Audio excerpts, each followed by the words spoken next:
앰뷸런스가 달릴 때도 뿅뿅뿅뿅 하면서 달리죠. 죄송해요, 여러분들.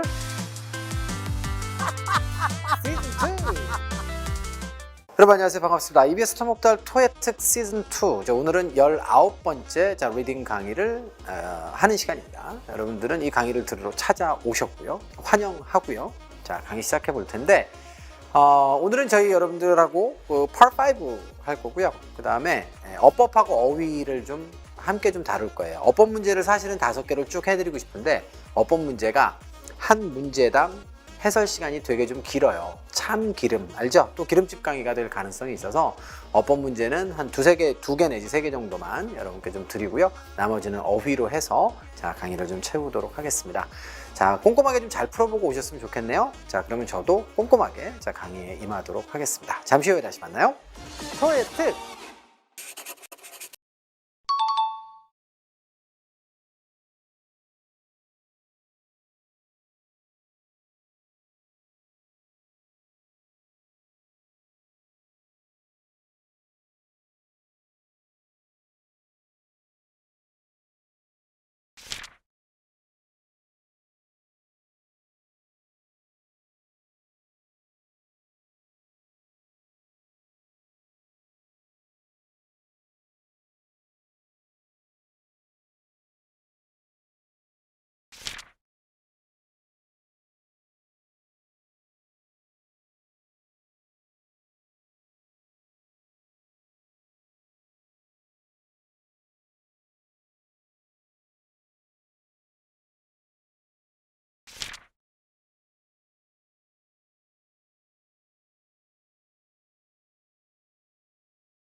RC 문제 풀이 하시느라고 이제 고생들 하셨는데 자, 첫 번째 문제부터 좀 해설을 좀 들어가 보도록 하겠습니다. 자, 1번 문제를 보시면 A, B, C, D의 선택지가 품사가 어때요? C번하고 D번은 뭐 여러분들이 얼추 안다라고 치더라도 A번과 B번은요. 제가 오랫동안 사실은 추가 설명을 하고 싶었던 내용인데 마침 선택지로 떴어요. 자, 그래서 수건 사업을 자, 오늘 좀 풀고 가도록 하겠습니다. A, B의 품사가 뭐냐라고 학생들한테 물어보면 의문사라고 답변을 하는 친구들이 많이 있습니다. 자, 그런데 의문사라는 품사가 있나요?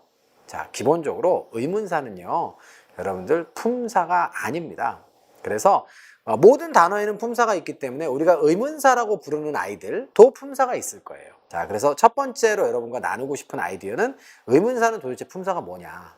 자, 그리고 두 번째로는 의문사는 개수가 몇 개니? 이것도 한번 좀 물어보고 싶어요. 자, 그래서 자, 그 부분을 먼저 우리가 의문점을 풀고 갈 거고요. 자, 그 두 번째.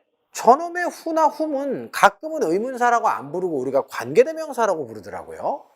그러면 이제 똑같은 후나 훔을 놓고 의문사라고 부를 때와 관계사라고 부를 때에는 뭐가 차이가 있는 거냐? 그 둘 사이에 공통점은 또 없는 거냐? 이런 것들을 여러분들이 살펴보고 가셔야 자, 의문사와 관계사에 대한 완벽한 이해를 하실 수 있습니다. 자, 그래서 요 세 가지의 주제를 차례대로 저와 좀 함께 살펴보도록 할 건데요.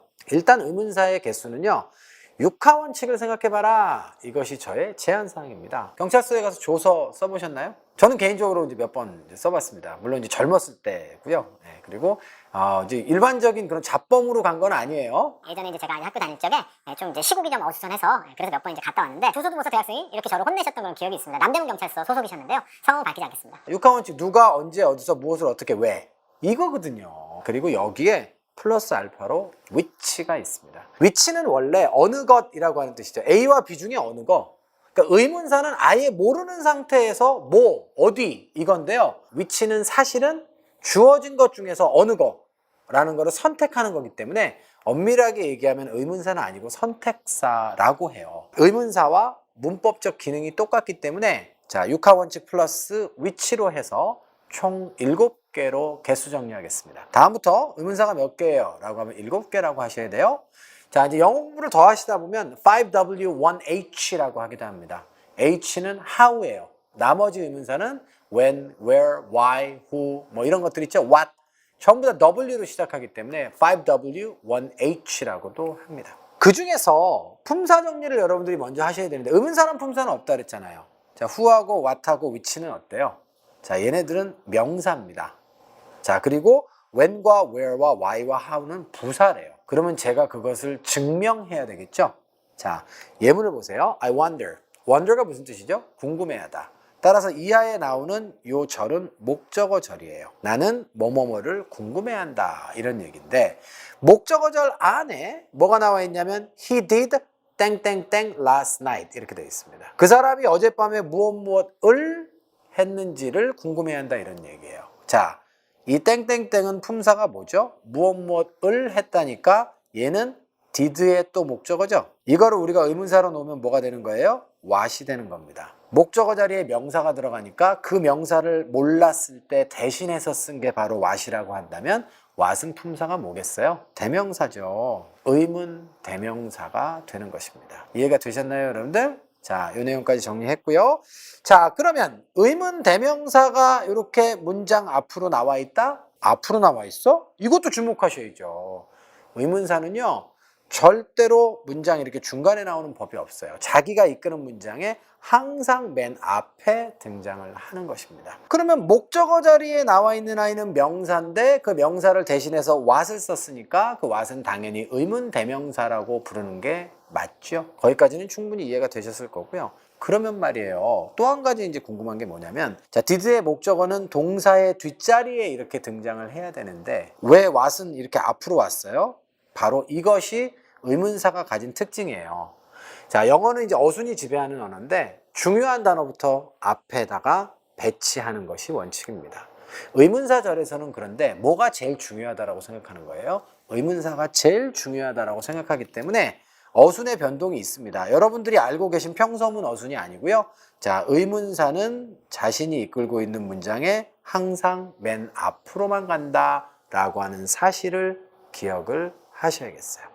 자, 무슨 말인지 이해되셨죠? 자, 그리고 여러분들 이 의문 대명사가 나오게 되면 명사가 앞으로 나가니까 의문 대명사 다음 자리에는 완전 문장이 오겠어요? 불완전한 문장이 오겠어요? 당연히 명사가 하나 빠진 문장이 오니까 불완전한 문장이 오겠죠? 이것도 여러분들이 기억을 하셔야 되는 대목이 되겠습니다. 자, 그래서 who하고 which하고 what은 대명사라는 거 분명히 설명드렸어요. 자, 두 번째로 가시면요. 이번에는 자, when, where, why, how 얘기 한번 해봅시다. 얘네들은 부사라고 했잖아요. 그럼 증명이 필요해요. 자, 똑같은 wonder 다음에 문장이 나와 있는데 이번에는 이렇게 나와 있습니다. 그녀가 이메일을 나에게 썼어요. 그런데 어떠어떠한 이유 때문에 썼습니다. 땡땡땡은 물론 명사지만 여기에 나온 why는 어때요?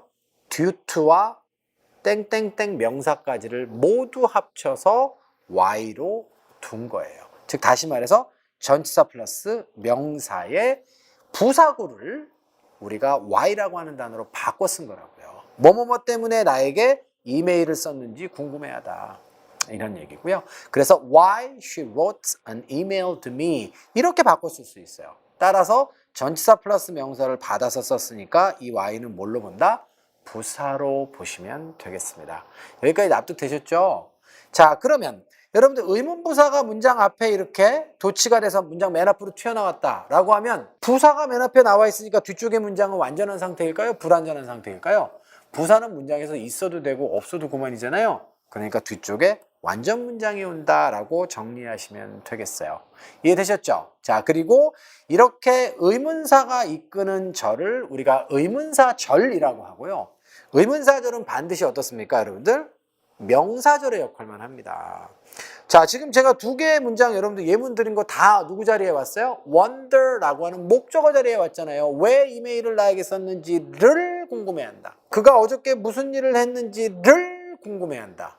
그래서 의문사는 그것이 부사든 대명사든 상관없이 의문사로 시작하는 절은 무조건 무슨 절이다?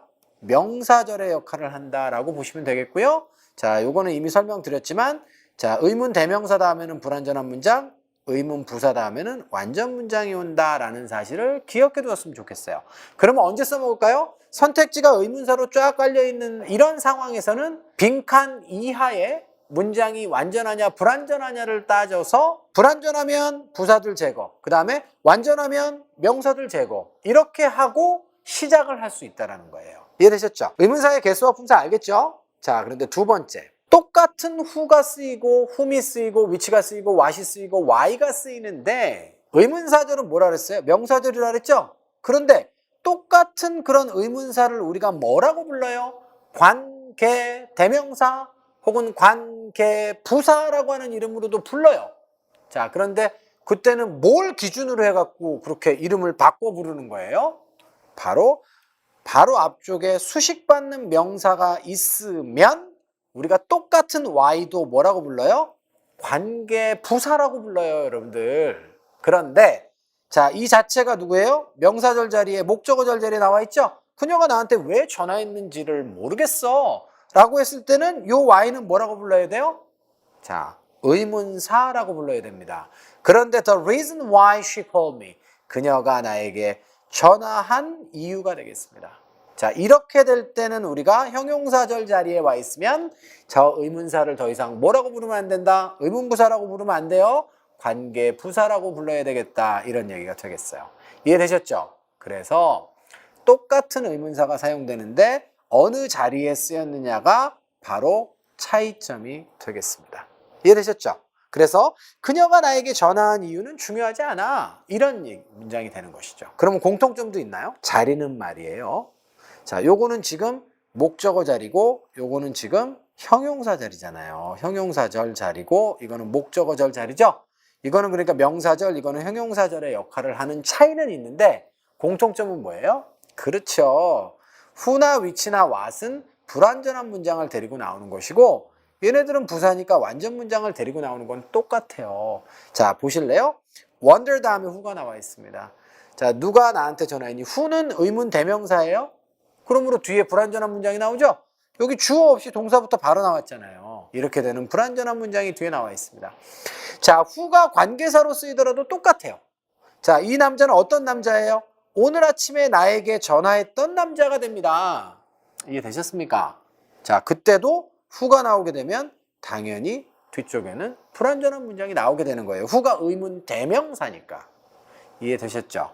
자, 요런 관계는 공통점이다라고 보시면 되겠어요. 아, 그렇구나. 그러면 이제 앞으로 의문사라고 하는 아이를 딱 만났을 때 명사절 자리에서 만나면 의문사라고 부르고 형용사절 자리에서 만나면 관계사라고 불러야겠구나. 그런데 걔네들은 어차피 구조는 똑같구나. 대명사 다음에는 명사가 빠져 있으니까 불완전한 문장이고 부사 다음에는 부사가 빠져 있으니까 문장은 완전한 상태구나를 아셔야 돼요. 여기까지 하고 선택지를 다시 한번 볼까요? 자, A번은 그러면 어떻습니까? 이제는 명사 자리에 와 있으면 여러분들이 의문대명사라고 보시면 되겠고요.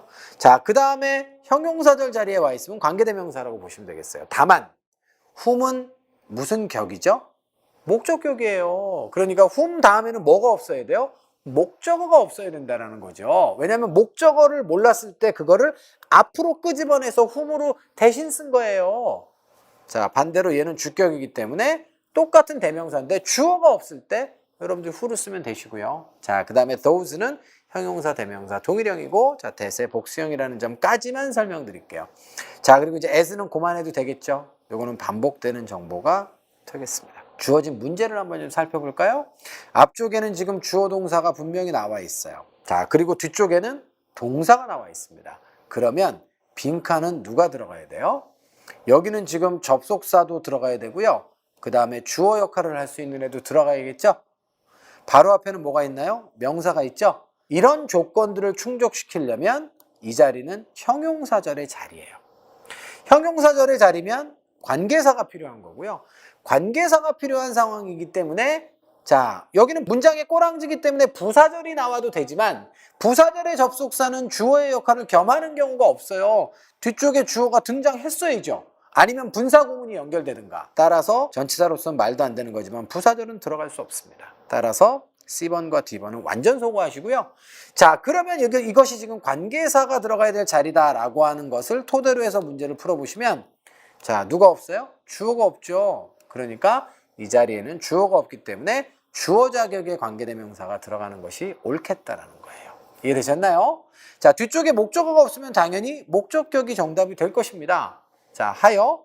자, 1번의 정답은 여러분들이 B번으로 쓰시면 되겠어요. 자, 조금 좀 설명이 좀 길어졌는데 관계사와 의문사는 이 정도로 자세하게 정리를 꼭 한번 하고 싶었습니다. 자, 오늘 마침 기회가 됐기 때문에 정리를 해드렸으니까 필요한 복습들 잘 하시고요. 자, 형용사절 자리에 이제 후가 나와 있으니까 요거는 뭐뭐 하는 사람들 이렇게 해석하면 되겠죠? 자, 전체적으로 해석 연습 한번 해보고 자, 이 문제는 마무리 짓도록 하겠습니다. Community Center라고 하면 뭐 구민센터 혹은 시민센터 뭐 이런 거예요. 이런 커뮤니티 센터가 자, 수업을 갖다가 가르치는데요.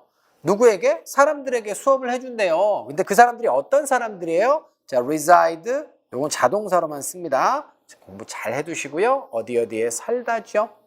그 지역에 거주하고 있는 사람들이에요. 이해되셨나요? 자, 그래서 자, 정답을 여러분들 자, B번으로 선택을 하실 거고요. 관계대명사는 왜 도대체 그러면 여러분들이 who를 쓰느냐라고 하면요. 여기에 지금 접속사가 들어가고 난 다음에 여러분들 people이 한번 더 나온다라고 한번 생각해 봅시다. 사람들한테 수업을 해주잖아요. 그런데 그 사람들이 이 지역에 살아요잖아요. 그런데 이 사람들이 중복되게 되면 해석이 난장판이 됩니다. 커뮤니티 센터가 사람들이 그 지역에 살고 있는 사람들, 그럼 이상하죠? 자, 그런데 people 빼봐요. 커뮤니티 센터가 그 지역에 살고 있는 사람들에게 수업을 해준다. 이러면 자연스럽죠. 형용사절의 접속사는 앞쪽에 수식 받는 명사, 앞에 간다 그래서 선행사라고 해요. 선행사와 중복되는 명사를 생략해버려야 되기 때문에 그냥 접속사 역할만 하면 안 되고 생략된 명사의 역할을 겸해야 됩니다. 그래서 이름도 관계, 대명사예요. 그러니까 접속사 역할도 하고 대명사 역할도 한다는 이름이 붙어 있는 거죠. 이해되셨죠? 자, 여기까지 설명드렸으면 충분할 것이기 때문에 1번 문제는 마무리 짓고 자, 두 번째 문제로 넘어가겠습니다. 오케이. 자, 2번 문제는 선택지가 어때요? 요거는 반복적 문제이기 때문에 자, 길게 풀지 않아도 될 것 같습니다. 여러분들 여태까지 저랑 공부하시면서 인칭대명사와 관련해서 여러 번 설명 들으셨죠? 재규대명사는 어떻습니까? 자, 주어와 목적어가 같을 때를 위해서 태어난 아이라고 했어요. 그래서 Mr. Kim saw himself on TV라 그랬습니다. 자, 그러면 Mr. Kim이 그 자신을 TV에서 본 거고요. Mr. Kim saw him on TV라고 하면 뭐예요? Mr. Kim이 그 사람 TV에서 봤대 라고 해서 다른 사람이에요. 자, 그래서 얘는 기본적으로 목적격으로 사용됩니다. 주어 자리에 못 쓰는 거죠. themselves는 자, self는 언제도 쓴다 그랬어요? 부사 자리에도 나타난다고 했고요. 부사 자리에서는 명사로 쓰이는 게 아니기 때문에 자, 이때는 필수적인 그런 상황이 아니죠. 강조적 용법으로 쓰인다. 따라서 부사 자리가 비어 있을 때도 A번을 답으로 쓰시라 라고 하는 말씀을 드린 바가 있습니다. 나머지 선택지들은 그냥 패스할게요. 자, 그러면 빈칸은 누구 자리예요? amongst라고 하는 단어가 전치사죠. among과 똑같은 뜻입니다. 좀 딱딱한 그런 문어체에서 주로 이제 사용하긴 하는데요. 무리를 나타내요. 누구누구 사이에서 이런 뜻입니다. 따라서 뒤쪽에는 명사가 필요하고요. 그런데 전치사 다음에 명사를 쓸 때는 주격을 쓰나요? 목적격을 쓰나요? To me, for me, with me. me는 뭐죠? 목적격입니다. 따라서 주어진 선택지 중에서 형용사는 답이 될 수 없을 거고요. 주어 자리에 나오는 they는 말도 안 되는 거예요. 자, 그러면 결국은 themselves는 일종의 목적격이라고 했죠. 주어가 목적어와 같을 때 쓴다라고 했으니까 일종의 목적격이라고 했고 theirs는 그들의 것이기 때문에 격 구분이 없다라고 했어요. 그래서 자, 소유대명사는 주격, 목적격 자리에 다 나온다고 했습니다. 자, 이제는 구조로 가릴 수 있는 데까지 다 가렸기 때문에 주어가 다시 한번 반복되는 상황이냐 아니냐만 확인하시면 되는데 해보니까 어때요? 반복되는 상황이 맞습니다. 자, 주어가 누구죠? 엔지니어들이고요. debate는 동사명사 동일형으로 논쟁하다의 뜻입니다. matter는 문제가 되겠고요. 자, 그 공학자들이, 기술자들이 그 문제를 논의했는데요. 누구들 사이에서? 자신들 사이에서 논의를 했다라고 하는 게 맞죠? 자, 그래서 정답은 A번으로 여러분들이 선택을 하시면 되겠어요. 이해되셨죠? 자, 그러시면 나머지 부분에 대한 해석하고 자, 이 문제 마무리 짓겠습니다. 자, 그리고 and 이하로 가시면 어때요? 자, 논의를 했어요. 그리고 나서 and then 결정했습니다. determine은 결정하다, 결심시키다의 뜻이 있다 그랬죠? 뭘 결정했습니까? how to는 뭐뭐 하는 방법입니다. 자, fix는 수리하다, 그 기계를 수리하는 방법을 우리가 결정했습니다. 이렇게 보시면 되겠네요. 자, 해석 연습까지 깔끔하게 마무리됐기 때문에 자, 세 번째 문제로 넘어가겠습니다. 고고 싱싱. 자, 세 번째 문제는 ABCD가 어때요? 요것도 반복적 문제예요. 그러니까 어법 문제를 이번에 제가 엄선해서 골랐는데 2번과 3번은 설명이 너무 길어지면 안 될 것 같아서 반복적인 문제를 집어넣습니다. 자, ABCD의 선택지 품사가 다 어때요? 같지는 않습니다. 자, 그러면 이 자리는 누구 자리예요? 동사 자리. 맞아요. 네. 조동사 다음에는 반드시 동사 원형이 와야 되죠? 따라서 여러분들 부정사는 안 되겠습니다. 자, 그 다음에 S가 붙으면 되겠습니까? 안 되겠습니다. 따라서 정답은 A 아니면 C 둘 중에 하나고요. encourage는 장려하다, 고취시키다의 의미가 있어요. 자, 그러면 이제 결국은 뭐의 문제죠? C번도 BPP인데 B가 나와 있으니까 동사 원형이 맞습니다. 그러면 능동이냐 수동이냐의 이슈가 발견되는 거잖아요. 능동이냐 수동이냐의 이슈는 어떻게 판단한다? 이하의 목적어가 있으면 능동, 없으면 수동이라고 했잖아요. 뒤에 바로 뭐가 나와요? illustrators. 그죠? 자, children's books라고 했으니까 그 아동 도서죠. 아동 도서의 illustrator들, 그 사람들이 좀 더 창조적으로 그림을 그리도록 이라고 해서 목적어와 목적 보호까지 동반되어 있네요. 이거는 지금 피터슨이 그리는 게 아니라 이 사람들이 그리는 것이기 때문에 목적 보호로 판단하고 해석하셔야 됩니다. 자, 목적어가 뒤에 동반되어 있다라고 하는 것은 수동은 아니라는 거죠. 자연스럽게 자 3번의 정답은 A번으로 쓰시면 되겠어요. 자, 이해가 되셨나요, 여러분들? 자, 이렇게 자, 능동과 수동의 이슈에 있어서는 목적어의 동반 유무를 가지고 우리가 정답을 골라내는 것이니까 주의하셨으면 좋겠고, 자, A번으로 정답 확정하고, 자, 해석이 조금 불완전했기 때문에 좀 더 이어서 좀 해보도록 하겠습니다. 다시 한번 이 A라는 주어예요, 이 사람. 자, B라는 목적어입니다. 자, 그래서 A라고 하는 주어가 어린아이들 교재 있죠? 어린아이 아동용 도서에 일러스트레이트를 하는 사람들이에요. 그러니까 사포화 같은 거를 그려넣는 사람들이 있는데 그 사람들이 뭐 하도록? 바로 draw 하는 것이죠. draw가 뜻이 되게 여러 가지인데 여기서는 그리다의 뜻이죠. 원래는 뭐 질질 끌다의 뜻부터 의미가 많아요. 자, 그런데 draw에 그 그리다의 뜻이 있다는 사실 이번 기회에 잘 알아두시고요. 좀 더 창의적으로 좀 일러스트레이션을 좀 해라 라고 장려할 것입니다. 이런 내용이 되겠어요. 자, 이렇게 해서 3번 문제의 정답 A번으로 저희 확정했고요. 자, 그 다음에 O형식 구조도 다시 한번 좀 강조 드릴게요. encourage는 그냥 뜻만 외우지 마시고 encourage 목적어 투부정사의 구조로 목적어 목적 보호의 O형식 시스템으로 자주 쓰인다는 사실을 기억해 두시면 앞으로 이제 여러 가지로 활용이 가능한 동사입니다. The next. 네 번째 문제는 ABCD가 어때요? 이거 다 명사고 뜻이 달라요. 자, 그러면 이거는 어휘 문제죠. A번의 expenses는 여러분들 알걸요? 비용과 경비가 되겠습니다. 비용이 얼마나 중요하면 앰뷸런스가 달릴 때도 비용, 뿅 하면서 달리죠. 네, 그래서 비용 굉장히 중요한 거고요.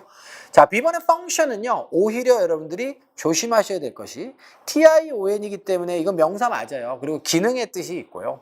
자, 그 다음에 두 번째로는요, 토익에서는 요 뜻도 잘 나와요, 되게. 그래서 요거는 집어 넣어줄까 말까 하다가 이번 기회에 이 정도쯤 공부하셨으면 이제 해야겠다 싶어서 넣었어요. 행사나 파티의 뜻으로도 간간히 등장합니다. 자, 그리고 잊어버릴 만하면 동사로 나와요. My sofa.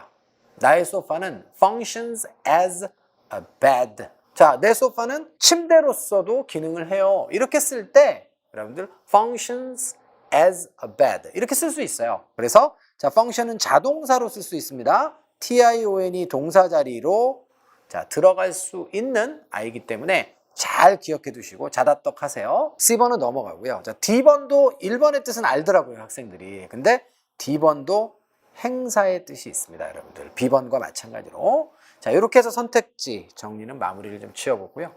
자, 그럼 당연히 선택지가 다 명사고 빈칸이 명사 자리면 어휘 문제겠죠? 설마 동사 자리는 아니겠죠? reported가 동사고요. 그 다음에 that 이하에 주어 동사가 나와 있잖아요. 그러니까 이 자리가 또 동사 자리일 리는 없죠. 요거는 앞쪽에 있는 business와 결합돼서 복합 명사를 구성하시는 게 맞겠습니다. 자, 그럼 전체 문장을 해석해 보니까 어때요? Journal shipping이라고 돼 있어요. Journal shipping today. 요거 대문자로 돼 있으니까 요거는 회사 이름이네요. 근데 요거는 잡지예요, 잡지. Journal이라고 하면 잡지가 되겠습니다. 왜 내가 도망가면 날 잡지? 뭐 이게 자꾸 생각나서 죄송해요, 여러분들. 자, 그래서 이 잡지가 어떻게 합니까? that 이하의 사실을 알려줬고 보고했죠. 이 잡지사가 늘렸어요. 뭘 늘렸습니까? 자, 비즈니스 뭘 늘렸을까요? 사업의 비용과 경비입니다. 그러니까 기자들이 나가서 이제 경비를 더 쓸 수 있도록 자, 그것을 늘렸다는 사실을 자, 알려주었고 보고했습니다. 자, 이렇게 되는 것이 문맥상 유일하게 맞기 때문에 자, 4번의 정답은 여러분들 A번에 쓰시면 되겠어요. 자, 4번은 어휘 유형이었고요. 자, 그래서 풀이 과정에서 해석 연습까지 깔끔하게 다 했기 때문에 그냥 넘어가시면 되겠습니다. 5번으로 가죠. 자, 5번은 ABCD의 선택지가 어때요? Promotions부터 시작해서 Responsibilities까지 다 명사입니다. 자, 그리고 A번의 Promotion은 자, 이거는 또 반복 정보 맞죠? 네, 그래서 정말로 중요하다 그랬어요. 나아갈 진짜를 쓴다 그랬고 승진, 증진, 판매 촉진, 홍보의 뜻까지 있다 그랬습니다.